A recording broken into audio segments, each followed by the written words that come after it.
This website here that I'm sharing with you is Nitro Type. Now, a lot of people might think, oh, why do we need Nitro Type? It's just a game with cars.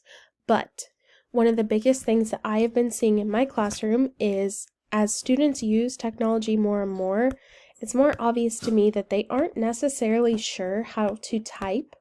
And in a school like mine, where we don't have a technology class or a computer class, our students are losing that critical time to learn how to actually use computers and all of the different functions that go along with them, especially typing.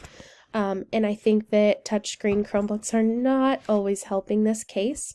So this is one that I've seen used, but I haven't used it in my classroom either. And so it's been really fun to explore. And this is Nitro Type.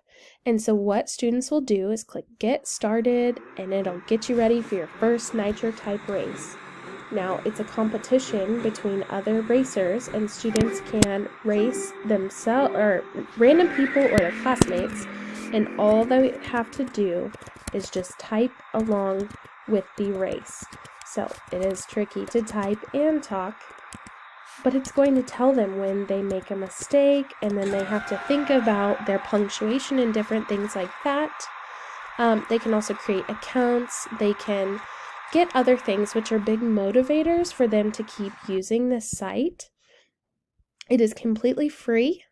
I think it would be really fun to race my students and kind of motivate them. There's also a teacher portal so that you can monitor what your students are doing. You can create different races for them. You have your own custom class page, and it makes reports of how your kids are typing. I think this is a really awesome resource to help our students learn how to type better if they do not have access to a computer class.